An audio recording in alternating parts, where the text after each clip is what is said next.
Hey everybody, it's Amy with Sassy Seedlings. Thanks for joining me for another video. So when I did my video on seed organization using the binder method, I mentioned I would do another video showing another way that you could organize seeds. This is something that likely everyone has the supplies to do. You don't have to use exactly what I'm showing in this video. I'm going to be using this plastic shoebox, but maybe you have a cardboard box, cardboard shoebox, even a smaller container will be fine. Whatever's going to work for you and the amount of seeds that you need to organize or like to have ready for potentially having more seeds, which if you get into gardening and planting flowers and all of that, you will end up with a lot of seeds. So I'm going to use this container. To create the dividers, I'm going to actually use this thin cardboard that comes in between like dress shirts or things that come in the mail. Works perfectly, and I create the dividers out of those. If you don't have that, you could use cardboard, maybe larger index cards, whatever you have handy. And I create these dividers. Now, to label these dividers, I'm using these little post-it flags. They come in strips like this. They're fairly inexpensive. I use these for everything, so it just seemed perfect to use that. You could just write on the divider if you wish. You could tape a piece of paper, however you want to do it. Use what you have on hand, be creative. I cut this to 6 inches.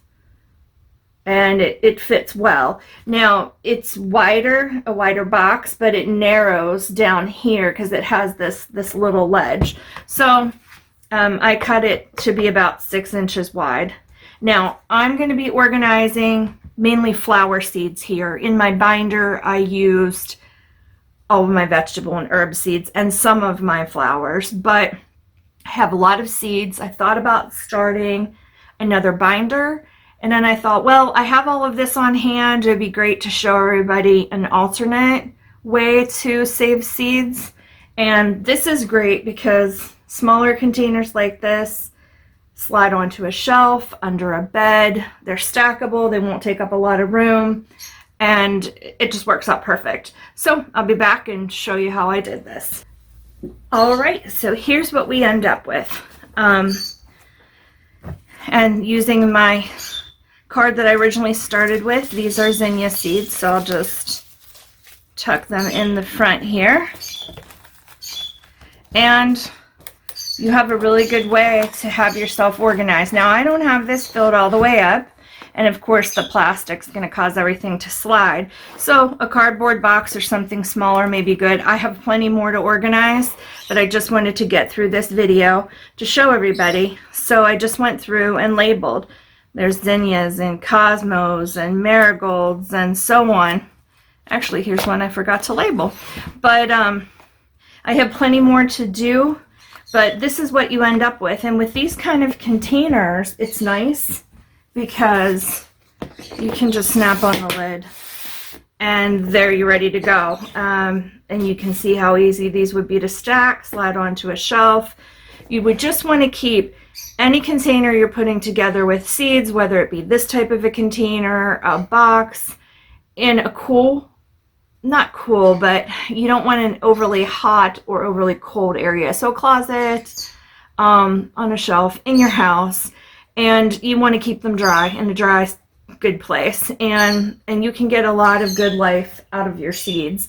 Now another question that I get asked quite often, and I'll pull a packet out here, is about how I save my own seeds. And basically a lot of the times I use these really small zip bags. You can get them in various sizes and they usually come in like 250 count or up. I got mine online. I want to say it was really inexpensive, less than $6. So when I'm saving seeds, these happen to be zinnia seeds. I save them in these small bags. They're perfect. You can have larger ones for bigger seeds. I'll show you.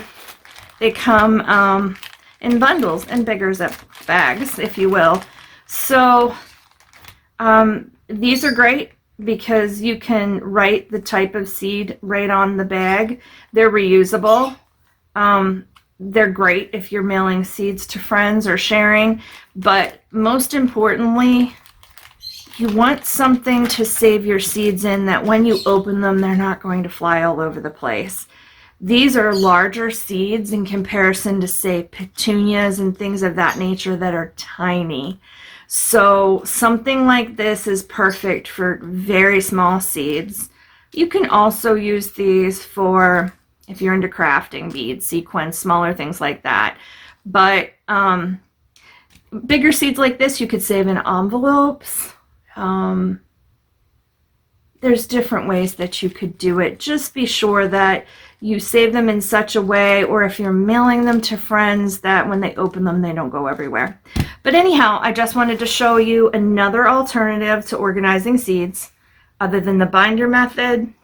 I have a few more ideas, but we'll save that for another time. But this is just something that could get you started. Whether you have a few packs of seeds or you have several, it's just a good way to organize as you go.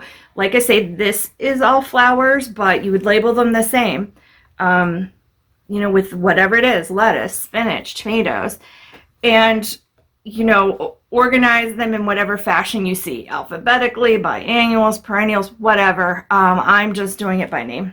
It's not in any alphabetical order. Basically, I started with the type of seeds that I had the most of.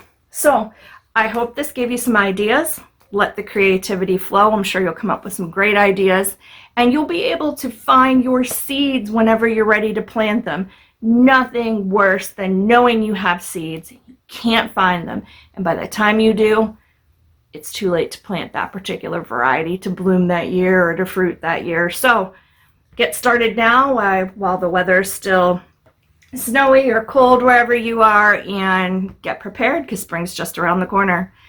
If you're enjoying this video, we'd appreciate it if you gave it a like. Subscribe if you would love to. We'd love to have you. We're growing our channel, and come along with this crazy journey. I'm no expert, but you can see what I have success at and what I fail at, so it might save you time in the future. Have a great day. I'll see you in the next one.